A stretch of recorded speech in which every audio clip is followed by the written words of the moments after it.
Goeiemôre gemeente. Hartlik welkom vanoggend in die erediens aan al ons lidmate, al ons besoekers, mense wat al miskien begin intrek vir die laaste kwartaal en dit wat voor lê, die adventtyd wat net om die draai is, mag vanoggend vir u 'n tuiskoming wees. 'n Rustige oggend en 'n ontmoeting, 'n spesifieke ontmoeting wat die Here met een en elkeen van julle het.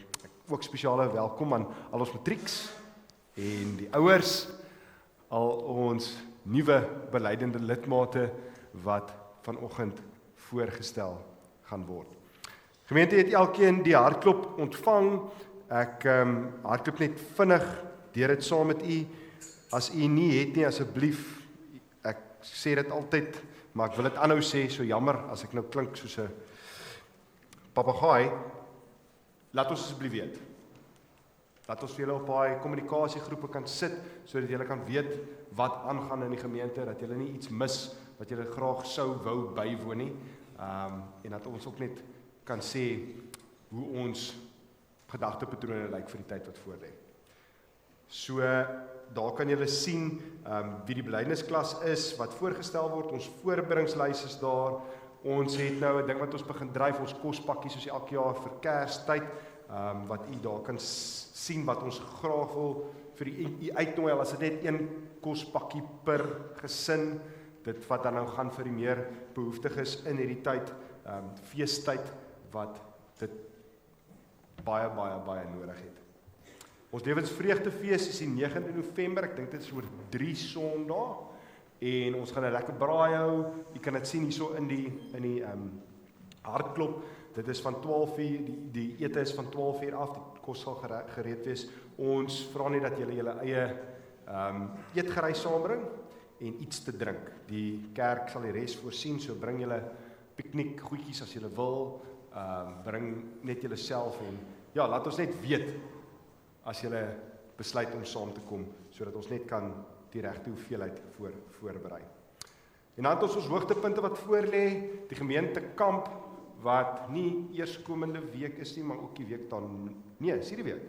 Is hierdie week. Ja, dis al hierdie week. En ons het hierdie week ook Piet Smit se konsert. Ek dink daar is nog kaartjies as jy belangstel en jy het miskien daar dit gemis of jy het net uitgestel. Moenie worry nie, daar is nog kaartjies asseblief. Sluit by ons aan vir dit. Ons het die 26ste 'n lofdansfees wat volgende Sondag is.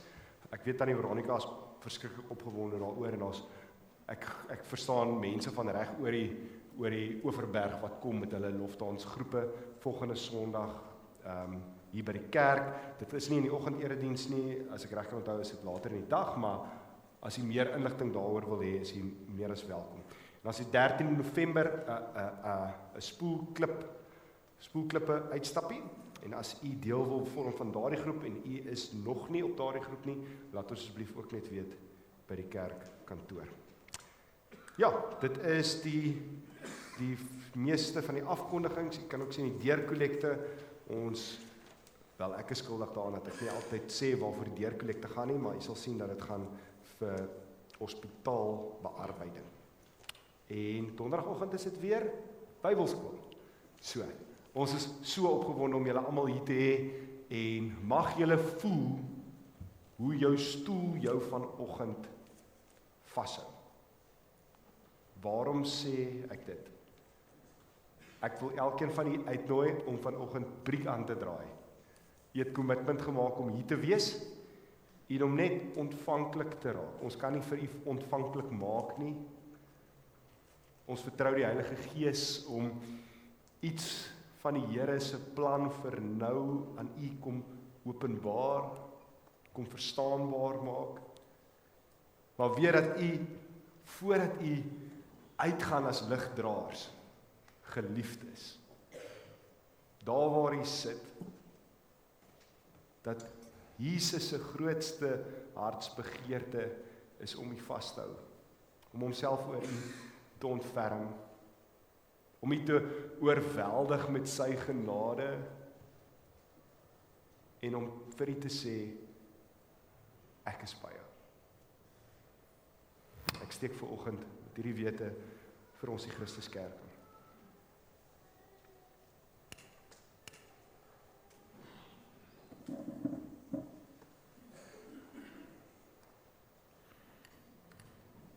Daarom gemeente, genade, vrede en liefde van God ons Vader en ons Here Jesus Christus deur die kragtige werk van die Heilige Gees. Amen. Net in hierdie proses soos dit ons tot verhaal kom, het ons dan nou geleentheid om die Here te dien met ons dankoffers. Baie dankie, eredienswerkers.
Ek wil dan nou vir al ons rooi trein maatjies nooi om na vore te kom en net hier voor te kom sit. En soos wat julle vorentoe kom, wil ek net vir julle herinner, rooi trein maatjies is enige ouderdom van 3 of as jy baie ywerig soos Leo is van 2 tot en met graad 6. En dan gaan jy 10 triks toe. 10 triks is in die aande hier bo by die kapel van 6 tot 7 en dit is van graad 7 tot en met graad 12. Nou ek weet as jy ook baie ywerig is daar al 'n paar graad 6e, maar jy as jy graad 6 is en jy wil kom, moet jy met jou mamma en jou pappa maar net eers te praat om net vas te stel as jy al die groter woorde sal verstaan. En daarmee saam wil ek net vir een van my eerste beleidende lidmate verwelkom, Rico. Welkom hier so by ons. Rico gaan by ons span aansluit tot en met die einde van die jaar en ons gaan 'n bietjie intap by sy opleiding wat hy die afgelope tyd by die sendingsorganisasie ontvang het en ons is baie opgewonde om hom ook in te trek by ons jeugbediening van die gemeente en by ons plaaslike uitreike hier rondom Onderus gemeente. So, baie dankie Rico en ons is opgewonde om van jou te hoor. Okay, môre gemeente en môre maatjies. Rico, jy kan aan hierdie kant kom staan. Ek sal voor gaan staan vir die eerste deel. Ek is bly Anton het my nou voorgestel dat mense nie moontlik dink ek is baie ywerige maatjie wat nog steeds deel van die rooi trein wil wees nie. So kan ek vra, kan enige van julle vir my sê wat hierdie is? Wie weet wat hierdie is? Wag, jy moet net ook vir die gemeente sê. Xbox controller. Dis 'n Xbox controller, né? En jy gebruik dit vir speletjies. Van watse speletjies hou julle? Kan iemand vir my sê watse game speel julle? Mario, okay. Hey. GTA 5, okay. So as ek speletjies speel, sê ek net vir die controller, as ek nou wil hê my mannetjie moet rondhardloop of my Mario kar moet ry, sê ek vir hom, controller, laat die mannetjie ry. Is dit hoe dit werk? Nee, kan iemand dan vir my verduidelik wat moet ek doen? Jy moet hom control. Jy moet hom kontrol, né?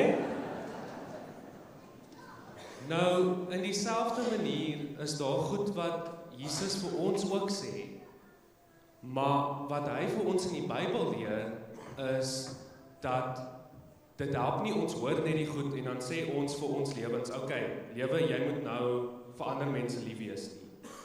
Maar Jesus sê, ons moet dit doen. En ek het vandag, as julle almal net daar na agter julle kan kyk, daar's 2 houers daar.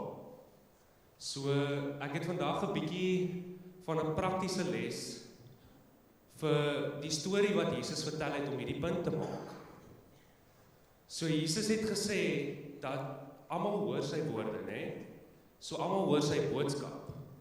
Maar dat daar 2 mense was wat die 2 tipes mense is wat sy boodskap hoor. En dit is amper soos 2 mense wat huise gebou het, asof hulle Minecraft gespeel het. En die een ou het sy huis op die sand gebou en die ander ou het sy huis op die klip gebou. Maar toe albei huise lyk dieselfde, né? En hulle lyk mooi.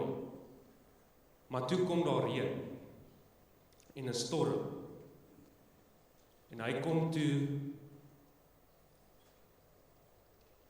op die huis van die sand wat nie wil sink nie. Ek het 'n maatjie nodig om my te kom help gou. Een van julle. Sal jy gou hierso kom asseblief? Okay, die huis het daarom so 'n klein bietjie gesink. Maar nou wat ek wil hê is jy gaan vir my wind moet wees, okay? So jy mag net een hand gebruik so en dan moet jy die huis net liggies daai kant toe stap asof hier die wind is. Okay? Van daai kant af stamp jy om hierdie kant toe. Boom! Daar sink die huis. Okay? En toe kom die reën. Jy moet net hierso bly, jy gaan die ander een ook moet stoot, né? Okay, so toe kom die reën en hy val op hierdie huis.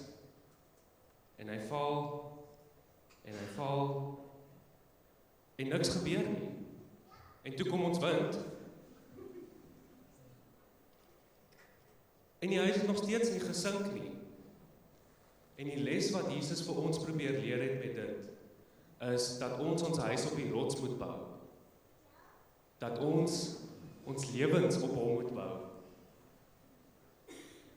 Maak dit vir julle sin? Maar nou het ek een laaste vraag vir julle, is wat is daai goed wat Jesus, kan iemand vir my sê, wat is van daai goed wat Jesus vir ons vra om te doen? Om ons huis op die rots te bou. Laat ek kom daar.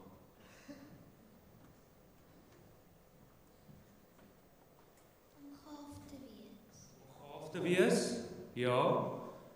Nog iemand 'n antwoord? Om vriendelik te wees. Om vriendelik te wees? Ja. Dalk nog een antwoord. Te speel met mekaar. Okay, ja. En respek. Dis hy. So dis belangrik dat ons weet hierdie goed en ons hoor dit van Jesus, maar dis belangrik dat ons hierdie goed ook doen. Dis hy. Dankie. Jy doen nou so goed, jy kan maar aangaan. Kom ons bid saam, maatjies. Liewe Jesus, baie dankie dat U vir ons die storie kom vertel van die huisie wat gebou is op die sand en die huisie wat gebou is op die rots. En help ons om op die rots ons huisies te bou. En ons weet wat die rots is, liewe Jesus, U is die rots, U is die fondasie wat vir ons ophou, wat vir ons sterk maak. Selfs al kom die storms, selfs al kom die reën en die wind, dan sink ons nie weg nie. Dan val ons nie om nie, want ons kan sterk staan, want U is by ons. Ons bid dit in Jesus naam. Amen. Baie dankie maatjies, julle kan hiernatoe buite toe gaan, as jy nie weet waar jou klasie is nie, sal die juffrouens vir julle daar onderwys, waartoe julle moet gaan. Gemeente, kom ons staan, ons gaan 'n paar liedere die Here mee dien, ons het 2 liedere wat ons staande gaan sing, waarna ons sitplekke gaan inneem, vir 'n verdere 2 liedere wat ons sittend gaan sing. Die eerste 2 gaan ons staan. Kom ons staan.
Ons bid saam, Here, om by U te wees is die grootste eer. Daarom buig ons voor U neer. En Here, ons bid, ons sing, ons sê die Pilgrimspsalm saam met die skrywer van Psalm 84, om by U huis te wees, om by die plek te wees waar U aanbid word. Dit is soveel beter as enige ander plek. Elke persoon het 'n plekkie daar. En so kom ons elkeen, Here, met ons stories, met ons bagasie, met onsself na U toe en ons vra vanoggend, Here, dat U vir ons U self sal kom wys. Dat U vir ons dit moontlik sal maak deur die Gees om U raak te sien en om te besef dat U besig is om saam met ons te beweeg. Help ons, Here, om ons lewenshuis op die rots te bou deur gehoorsaam te wees aan U. Ons bid dit in Jesus naam. Amen. So gemeente, soos wat ons reeds gesê het, is dit vanoggend ons voorstelling, ons matrieks wat aan die einde van die erediens hulle geloof gaan bely. En ek dink U sal saam met my stem dat dit dan nou juis vanoggend 'n goeie geleentheid is om oor spesifiek dit te praat. Geloof, belydenis. As ek so die evangelies lees, dan sien ek dat Jesus regtig waar baie tyd gevat het om te help sin maak van hierdie ding wat ons noem geloof, of om te glo.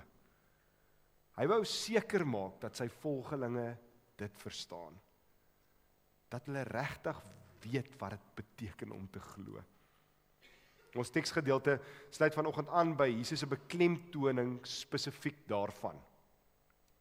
Die gedeelte wat ons gaan lees, kom uit seker die mees bekende preek in die geskiedenis van die mensdom, die bergrede. Nou, aan die begin van sy boodskap of van hierdie preek, beklemtoon Jesus die seën wat op sekere mense rus.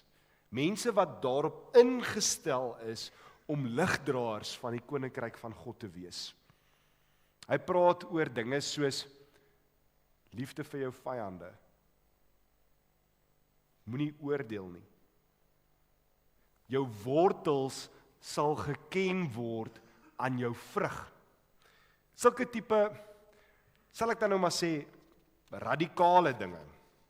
En dan, soos ons ook in homiletiek geleer het, of dan nou preekkunde, bring Jesus al hierdie toutjies bymekaar aan die einde van sy preek, deur 'n persoonlike illustrasie te gee. 'n Voorbeeld. 'n Klein storieetjie te vertel, om net seker te maak, almal verstaan die kern van sy boodskap. Saam met hierdie persoonlike storie, illustrasie, gee hy dan ook 'n uitdaging aan almal teenwoordig. Hy daag sy volgelinge toe, en as ons so braaf kan wees om te sê, ons ook vandag, om vir hulself die vraag af te vra, rondom hulle eie volgelingskap. Is my volgelingskap eg, of is dit nagemaak? Ons lees Lukas 6 vanaf vers 46. Jesus begin met hierdie radikale vraag. Nou sien dit voor u, dis die disippels wat rondom Jesus is, maar dan saam met die disippels is daar ook klomp ander mense, waarvan ons net ietsie meer gaan sê, maar kry net hierdie prentjie voor u. Jesus sê vir hulle, aan die einde van hierdie preek, watter sin het dit, dat julle my aanspreek en sê, Here, Here, maar julle doen nie wat ek sê nie.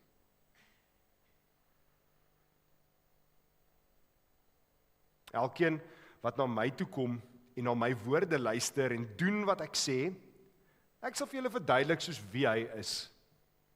Hy is soos 'n man, soos wat Rico uitgebeeld het, hy is soos 'n man wat by die bou van sy huis die grond diep uitgegrawe en die fondament op die rotsbodem gelê het. Toe daar 'n oorstroming kom en die vloedwater die huis tref, kon dit hom nie beweeg nie, want die huis was goed gebou. Maar as iemand luister en nie doen wat ek sê nie, is hy soos 'n man wat sy huis bo op die grond gebou het sonder 'n fondament. Toe die vloedwater dit tref, het dit dadelik ingestort. En daardie huis het een groot puinhoop geword. Ons lees net tot sover. Julle in September 2008 het orkaan Ike Texas in die VSA getref. Regtig waar groot verwoesting gesaai en duisende mense se lewens vir altyd kom verander. Dit was die derde grootste orkaan in die geskiedenis van die VSA, maar by verre die grootste orkaan wat Texas al ooit gesien het. Een verstommende foto, hierdie een wat ons hierso sien, het kom wys hoe een enkele huis bly staan het in 'n area wat voor die orkaan omtrent 200 huise gestaan het. Nou, alles in daardie area was totaal en al uitgewis. Alles behalwe een enkele losstaande huis wat aan Warren en Pam Adams behoort het. Hierdie nuus was so onwerklik dat baie mense vir 'n lang tyd gedink het dat hierdie foto gefotoshop is. Dit kon nie gebeur het nie. Dis onmoontlik. Jy's welkom, gaan Google dit 'n bietjie. Hurricane Ike, 2008, Texas.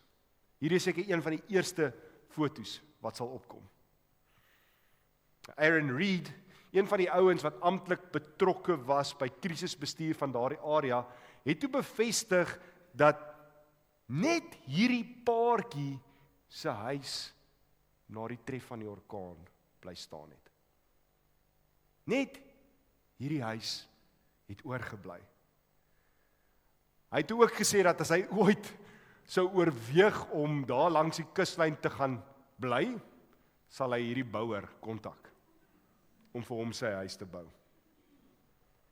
Toe ek ook die week vir die eerste keer na hierdie foto kyk, het ek dadelik gedink dat daar seker een of ander dokumentary oor hierdie bouer of oor hierdie storie geskryf moes word, of ten minste dat daar een of ander toekenning aan hierdie bouer gegee moes word.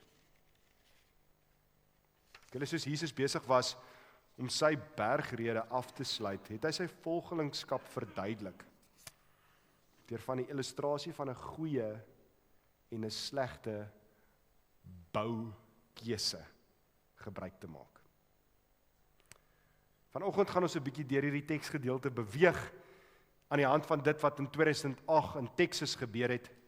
En saam gaan ons sien dat geloofsbelydenis sonder 'n groot fokus op gehoorsaamheid, dat dit maar eintlik nutteloos is.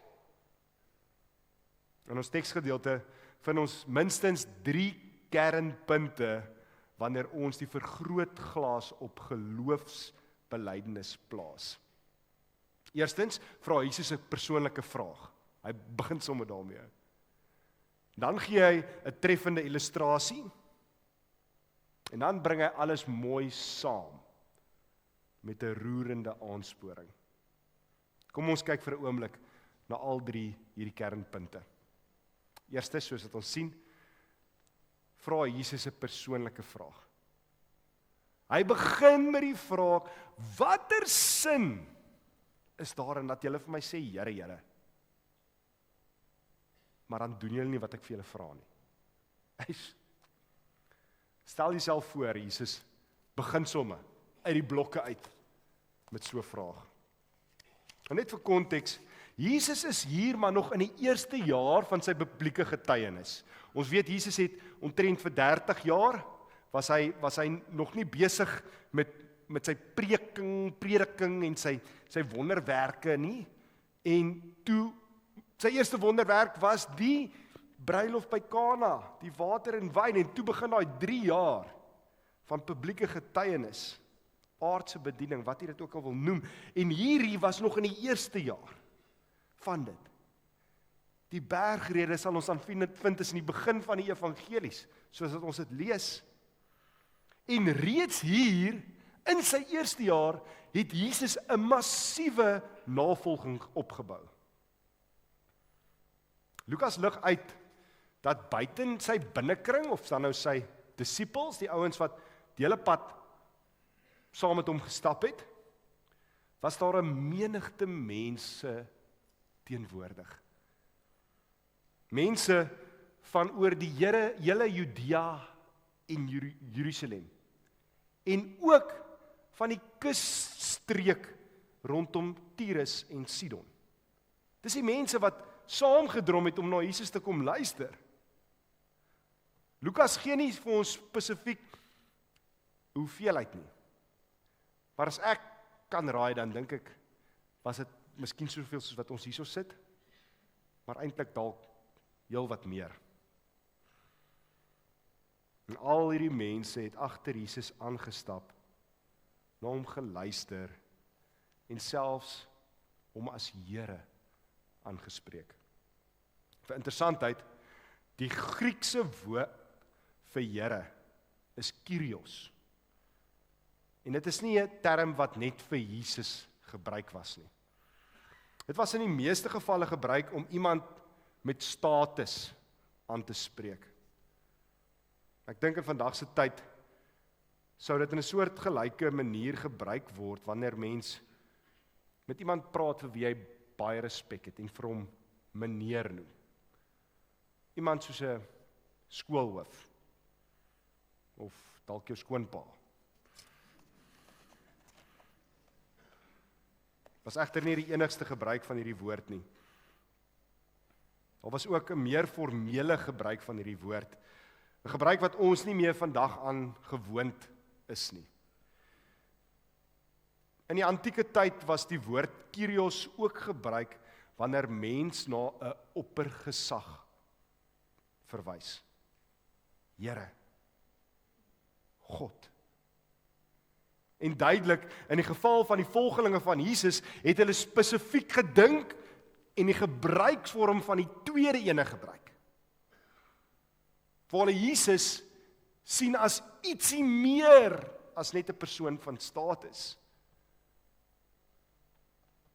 Deur hom so aan te spreek, bevestig hulle sy autoriteit en dan uit die aard van die saak ook sy goddelikheid.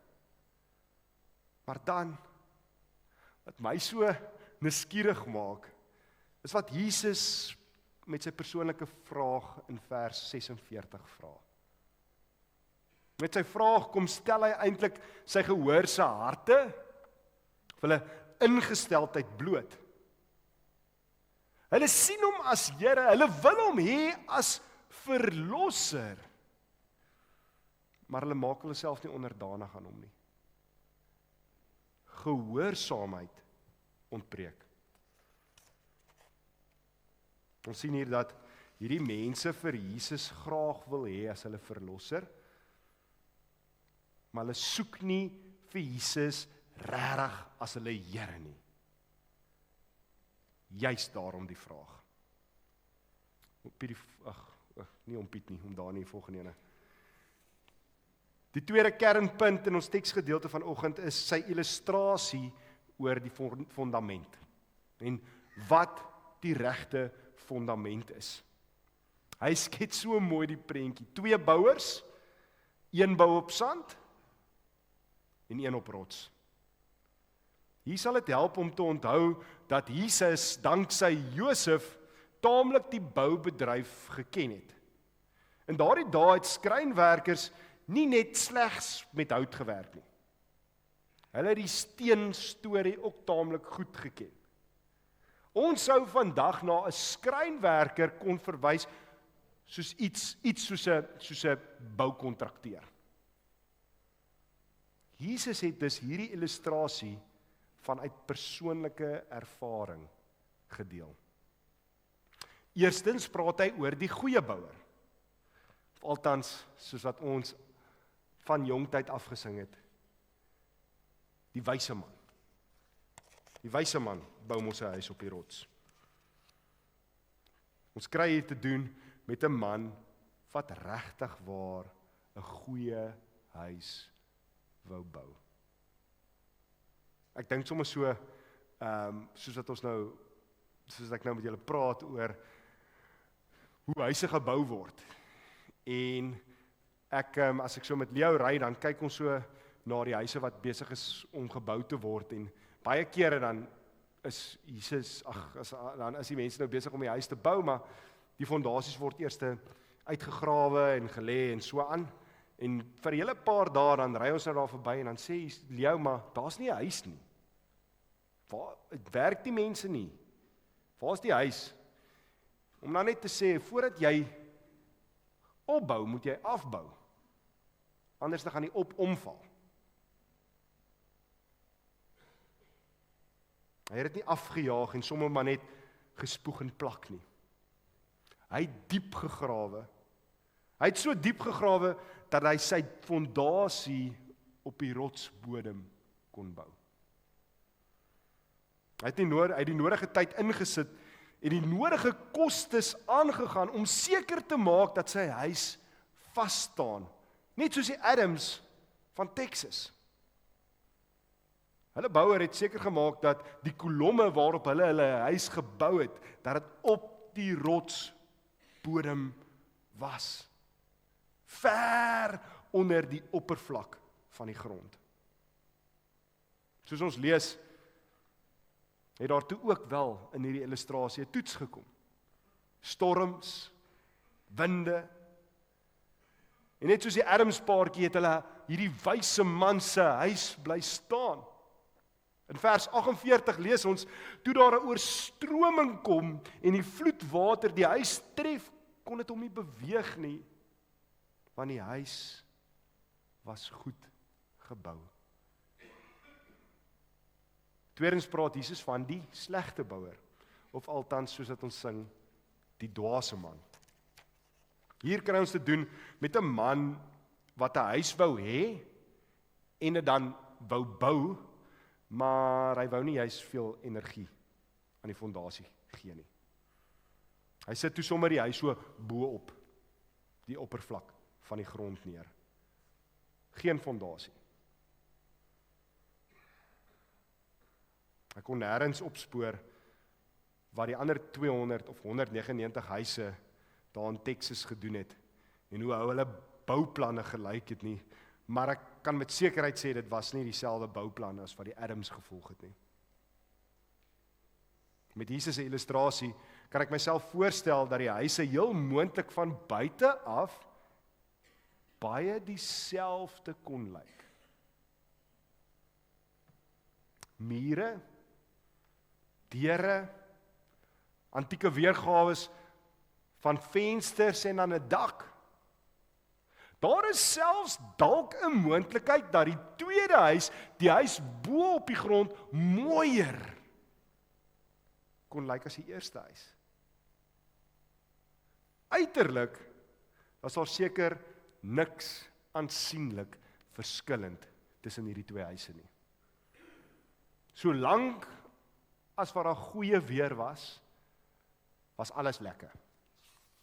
Maar soos ons weet, is dinge nie altyd lekker nie. En onweer het die tweede huis se ware kleure laat skyn. Die huis kon nie bly staan nie, want daar was geen fondasie nie.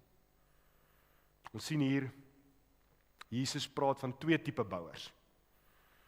Elke bouer is besig om 'n huis te bou. Uiterlik baie dieselfde.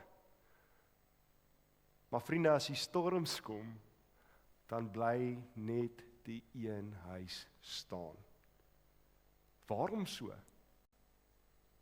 Waarom bly net die een huis staan? Wel vriende, fondasie, dit wat mens nie kan sien nie, is alles. Die toepassing, vriende, is voor die hand liggend. Jesus praat hier van 2 tipe volgelinge. Beide is besig om vir hulle lewe te bou. Uiterlik lyk hulle heel waarskynlik baie dieselfde, maar wanneer die onvermydelike storms van hierdie lewe kom, dan val die een om. Dan bly slegs een staan. En die vraag is dan, waarom? Waarom bly net die een staan?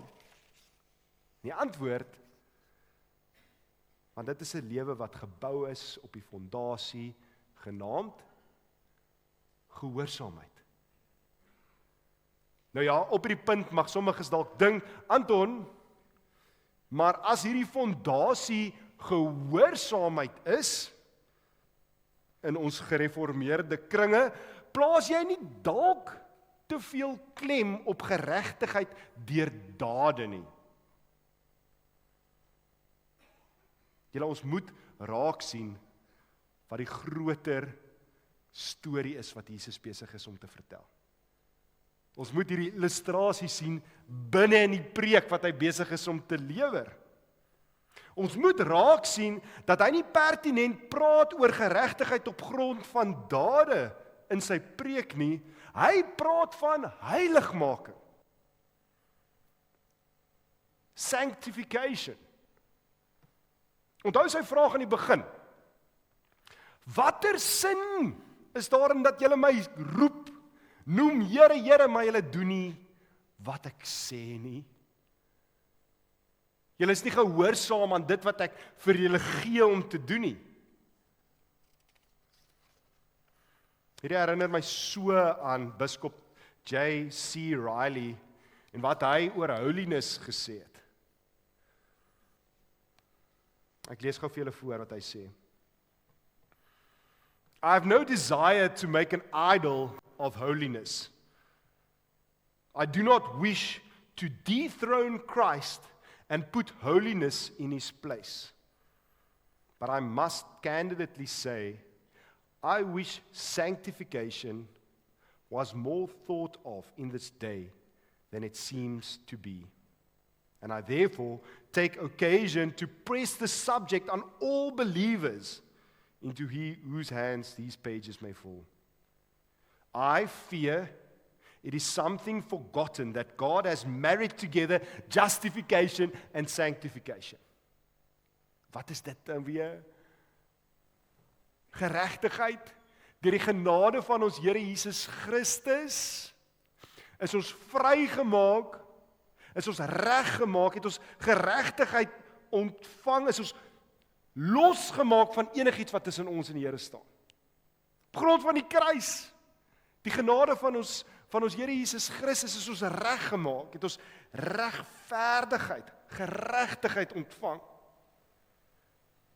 Maar hand aan hand met dit is 'n lewe wat vloei uit dankbaarheid, hoe ons al hoe meer en meer soos Jesus probeer wees, omdat ons dankbaar is vir dit wat hy gedoen het, en dit is die heiligmakingsproses. Sanctification. Daarom gaan hierdie justification en sanctification hand aan hand.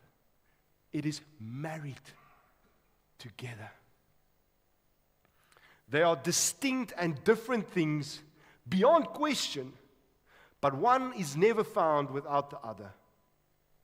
All justified people are sanctified, and all sanctified are justified. What God has joined together, let no man dare to put asunder. Tell me, not of your justification, unless you have also some marks of sanctification.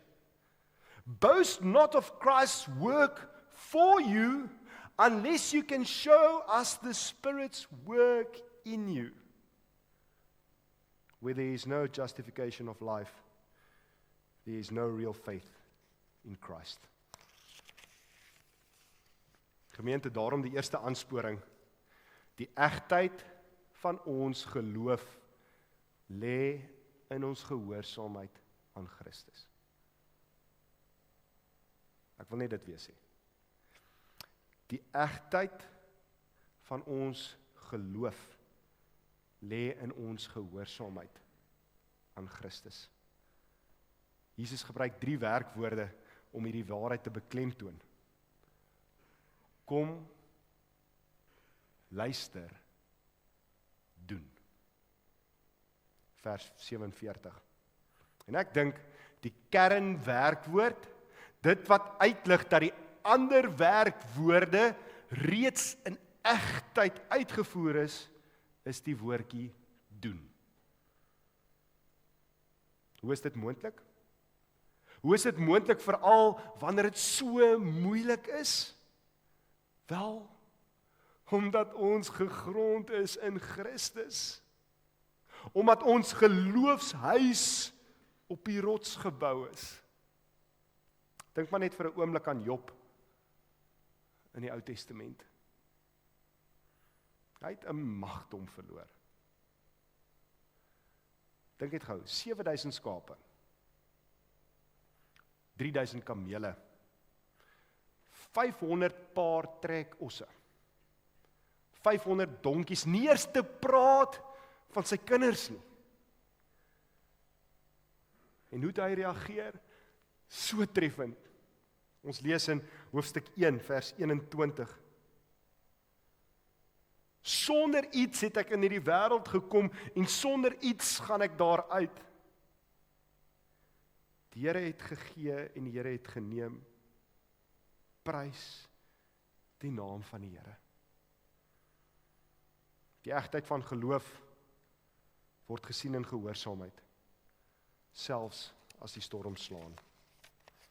Tweedens, as deel van sy aansporing lig Jesus uit dat die afwesigheid van gehoorsaamheid dan nou uit die aard van die saak die simptoom is van geloofsoppervlakkigheid.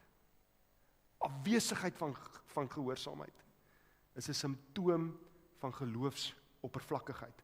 Of dan die huis wat op die sand gebou word.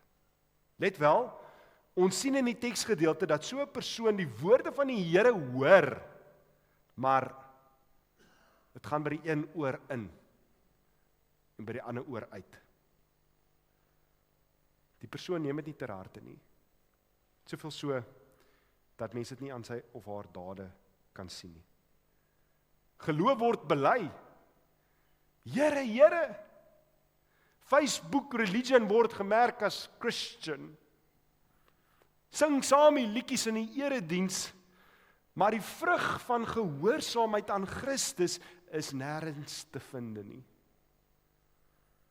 Jy sien, soos met die illustrasie van die 2 verskillende huise, lyk die persoon wat egte geloof in Christus het en die persoon wat maar net eintlik 'n geloofstoeskouer is, van buite af dalk baie dieselfde. Maar vriende, wanneer die tekker teerslaan, dan is dit nie moeilik om die onderskeid te maak nie.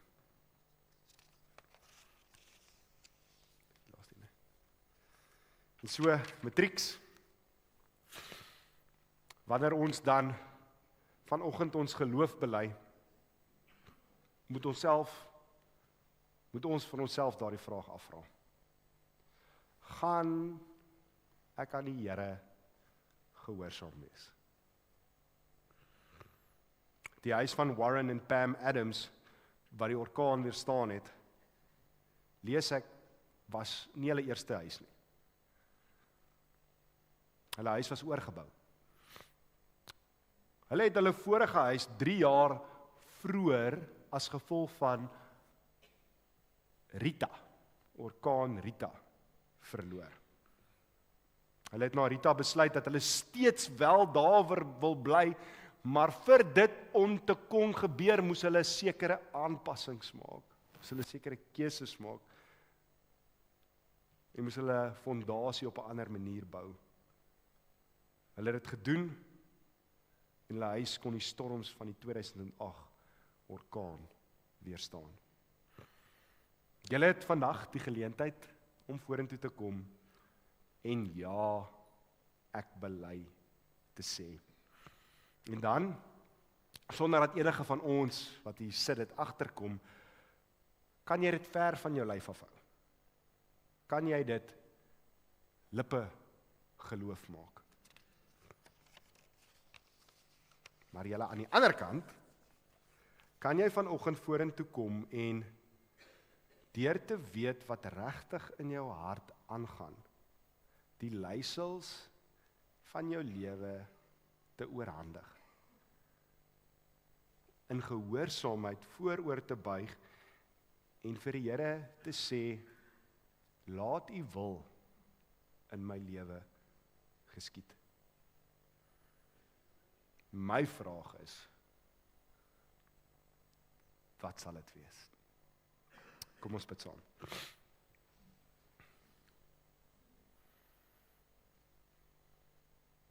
En ons vra U dat U ons sal help om nie daaraan skuldig te wees dat ons ook net sê, Here, Here.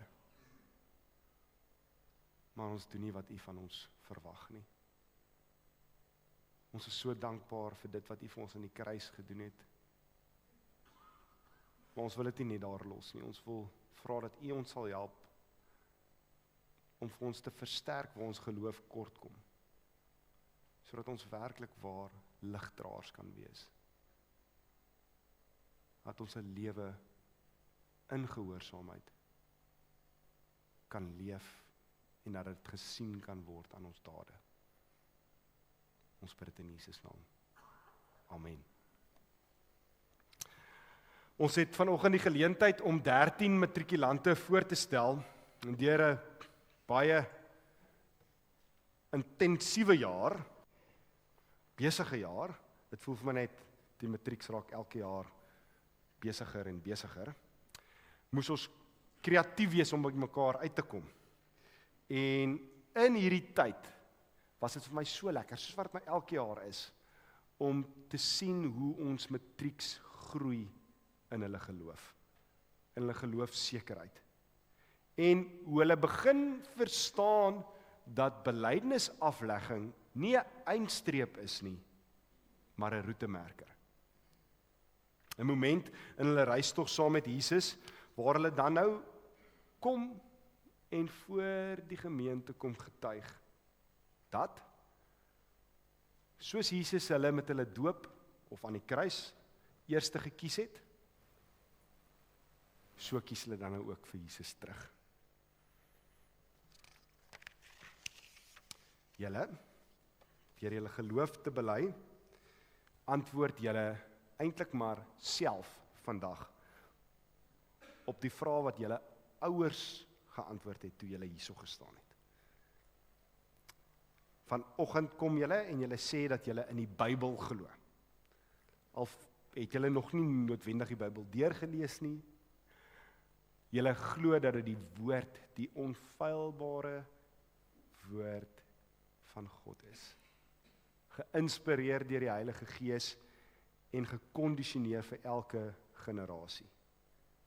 Vir elke situasie waarin jy jouself dalk mag begin. Dat dit die Ou en die Nuwe Testament is wat vir ons die prentjie kom skep van God wat uitreik na mense toe. God wat nie sy rug draai nie. God wat nie briek aandraai nie. God wat nie weggaan. Tweedens, kom sê hulle vanoggend dat julle glo in die persoon Jesus Christus, waarvan die Bybel dan nou getuig. Dat Jesus die weg is na die Vader, dat hy die verlosser is, die een wat vir jou gesterf het aan die kruis, dat hy die Messias is, die beloofde ene. Maar dan ook, dat julle so ingesteldheid sal neem, waar julle besef dat Jesus nie net vir julle die rigting wys na die Vader toe nie, maar dat hy ook vir julle die rigting wys van jouself. Dat jy jouself op die beste manier sal verstaan, eers wanneer jy in verhouding met Jesus is. En dan kom julle en julle sê, maar julle hou ook vas aan geloofsgemeenskap, aan die kerk. En ek weet, baie van julle is op pad weg aan die einde van die jaar. Dit gaan nie net oor onrus en gekerk nie, maar 'n samekoms van gelowiges. Waarom is dit belangrik? Want ons is in verhoudings geskape.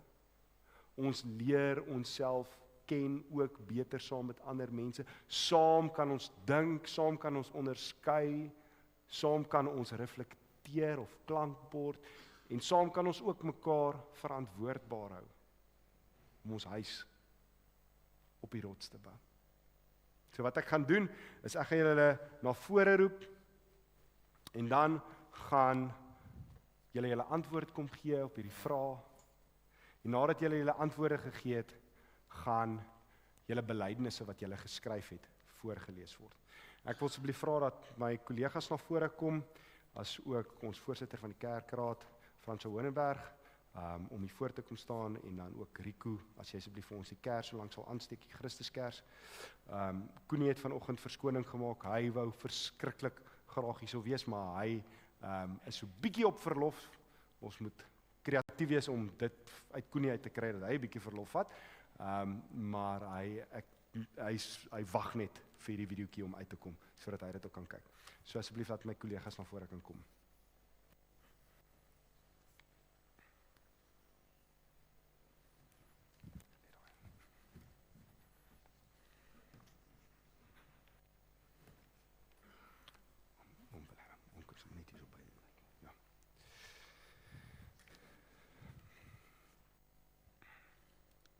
As ek julle name uitlees, dan kan julle na vore kom, julle antwoord gee en na Rico toe gaan. Annika Denison, wat is jou antwoord? Ja, ek bely. Ek sien God as iemand wat my nooit teleur sal stel nie. Iemand wat altyd daar is om te luister, al is dit laat in die aand, vroegoggend of selfs gedurende 'n toets. Hy is altyd daar om my te help wanneer ek sukkel of nie self deur iets kan werk nie. Ek sien God op 3 maniere. Eerstens, begin ons met God as die autoriteit in my lewe. Tweedens, Jesus as iemand met wie ek alles kan deel en praat. En derdens, die Heilige Gees as die vlammetjie, soos in Handelinge 2. Hy is die een wat in my is en sê, en dan weet ek, daai is nie die regte pad wat God wil hê ek moet volg nie. Ek doen belydenisaflegging om sterker in my geloof te groei en op die einde van die dag met almal te deel dat ek in God glo en my lewe in sy hande plaas. Ek wil lewe volgens sy wil. Mamma en pappa, julle kan maar net voor kom. Sorry ouers, ek moes ook nou gesê het, as hulle begin met die belydenis, kan die ouers so lank daar gaan staan, aan daai kant.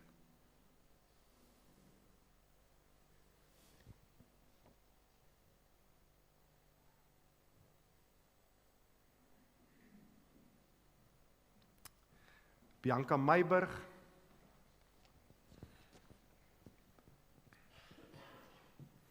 Wat is jou antwoord? Ja, ek bely. God is my kompas wat leiding en rigting gee. Hy is 'n voorbeeld van hoe ek my lewe moet probeer lei. Hy is iemand waarop ek kan staatmaak en hy is altyd met my, deur die goeie tye en die moeilike tye. Ek het al 'n ruk terug my pad met God begin stap en dit is my voorreg om dit met die gemeente te kan deel.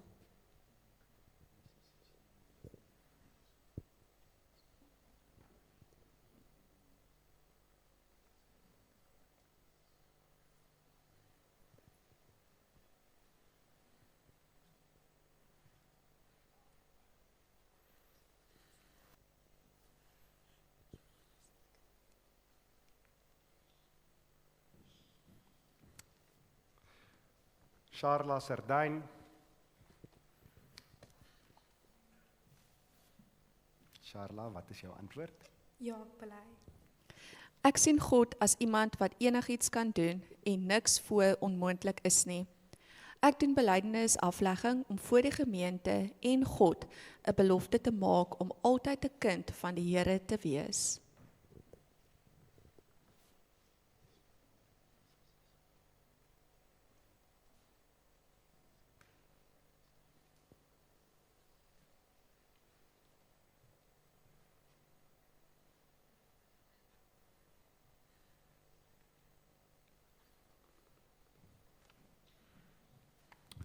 Heike Kugar. Heike, wat is jou antwoord? Ja, ek bely. I see God as a constant in an ever-changing world. Ek sien hom as die een wat altyd sy arms om ons vou en 'n tipe vrede skep, 'n vrede wat onbeskryflik is. Ek doen nie belydenis aflegging omdat ek op die beste plek in my verhouding met God is nie, maar omdat ek weet dat hy die lewe is en lewe in oorvloed. 'n Lewe gevul met sy liefde is elke opoffering werd. Ek doen dit omdat miljoene dankies nooit sal vergelyk met dit wat hy vir ons gedoen het nie. Maar hy is 'n God wat elkeen van die dankies koester. Heinrich Kugar. Heinrich, wat is jou antwoord? Ja, ek bely. Ek sien God as iemand wat altyd daar vir my is en my lei op die regte pad.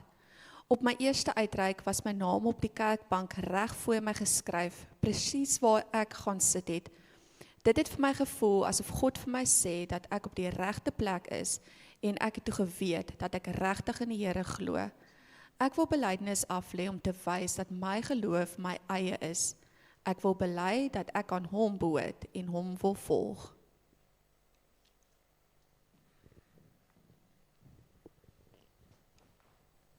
Isandri Smit. Isandri, wat is jou antwoord? Ja, ek bely. Ek sien God as die hoogste, ewige, almagtige skepper van die heelal. Hy skep genade, vreugde en liefde tussen mekaar. Hy oordeel sonde, maar bied ook deur sy seun 'n pad aan vir verlossing. God is nie net 'n skepper nie, maar ook 'n guide in die lewe. Met God aan my kant weet ek dat ek altyd 'n gids, 'n trooster en 'n morele kompas sal hê.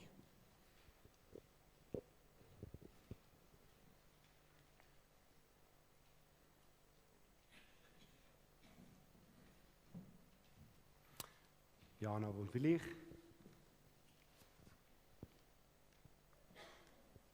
Jana, wat is jou antwoord? Ja, ek bely. Ek sien God as liefde sonder einde, 'n lewensredder wanneer die lewe rof raak en die grootste ondersteuning aan my sy. Deur die belydenis van geloof aflegging wil ek vir die Here dankie sê en bely dat ek hom terugkies en wel glo dat hy uit die dood opgestaan het.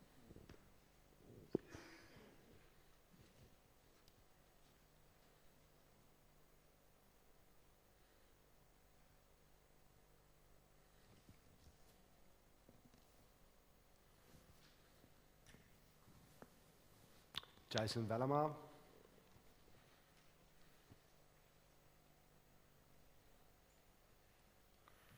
Jason, wat is jou antwoord? Ek bly vandag.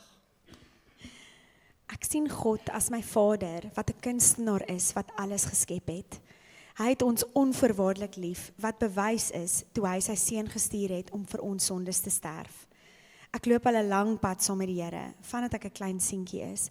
En ek voel ek is nou reg om as 'n volwassene voor die gemeente belydenis af te lê dat God my Alfa en Omega is.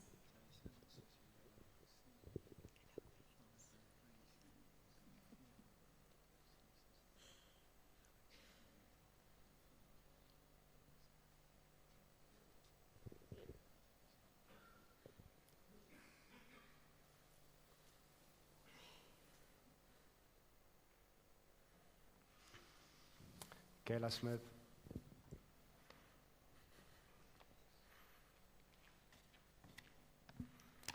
Kayla, wat is jou antwoord? Ja, ek bely. To me, God is a good and loving Father who I can always depend on. He is my comfort and the one who I can always turn to whenever I need to. He softly but certainly guides me back to Him and puts me back on the right path when I wander and make mistakes. He gives me hope and strength in difficult circumstances. I see God as the one who knows and wants only what is best for me, as well as a friend who I can talk to about everything without being judged.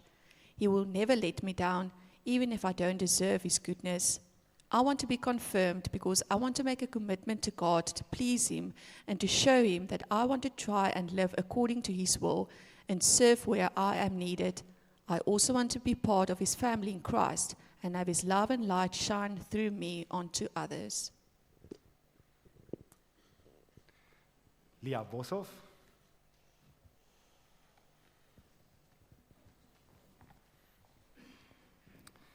Lia, wat is jou antwoord? Ja, ek bely. Ek sien vir God in die klein en groot dinge in die natuur.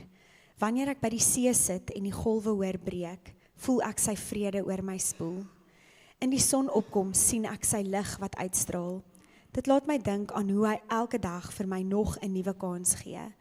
As die wind oor my gesig waai of ek die voëls hoor sing, voel ek sy nabyheid. Die natuur wys vir my hoe groot en mooi God is en dat hy oral rondom my is, selfs in die stil oomblikke waar ek net sit en kyk. Ek doen belydenisaflegging omdat ek regtig glo in God en dit wil wys. Ek wil self kies om vir God te volg, nie net omdat my ouers dit doen nie. Ek wil wys dat ek verstaan wat ek glo en dat ek reg is om deel te wees van die geloofsgemeenskap. Deur belydenisaflegging te doen, wil ek vir God wys dat ek hom vertrou en in my lewe verwelkom. Belydenisaflegging beteken vir my 'n nuwe begin om met oortuiging in my geloof te lewe. Nienke van Sail.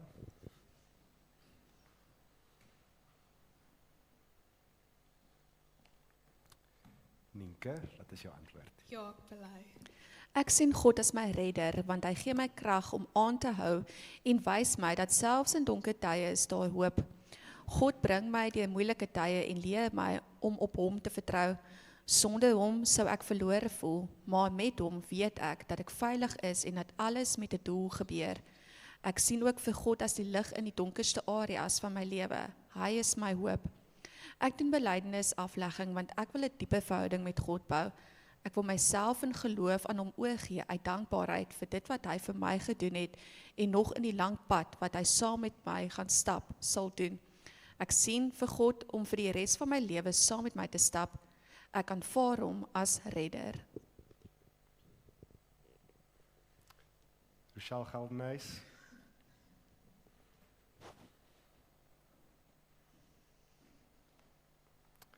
Rochelle, wat is jou antwoord?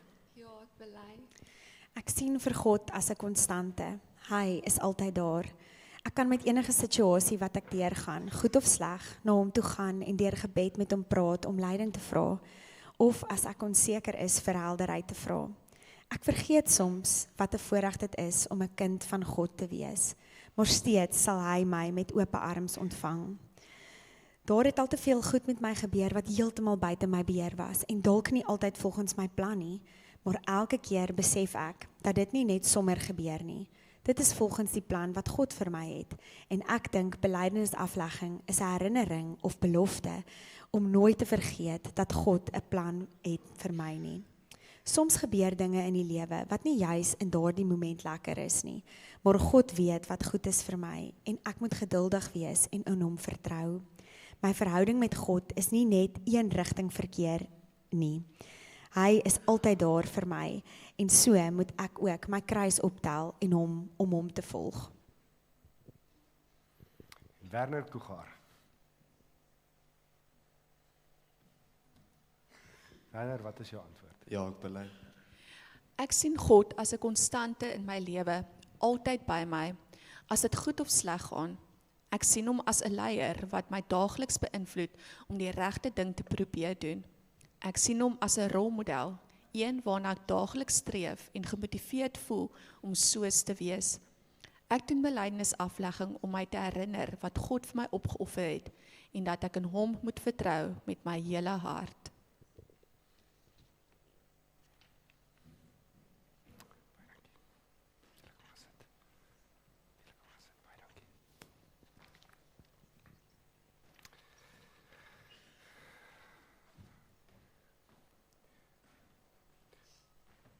Gemeente, ek gaan nou vra dat ons 'n liedjie sing, maar dit is nie 'n gebegeleide liedjie nie. Dit is 'n liedjie wat ons ken, en dit is 'n seënlied wat ons gaan sing vir die matrieks. So as jy die liedjies ken, is jy meer as welkom om saam met my te sing. Soos wat hierdie al sit, kan jy net die hand van seën uitsteek na die matrieks, soos wat hulle ook sit. Kom ons sing, laat Here U seën. 1, 2, 3. Laat Here U seën op daal, U guns uit Sion al bestraal, U wat beveel en dit geskied, val Here U seën oral gebied. Baie dankie, gemeente. Dan kan ons saam staan, matrieks julle ook, vir ons slotlied vir vanoggend. Kom ons sing saam.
Ontvang die seën van die Here, waarna ons mekaar gaan seën.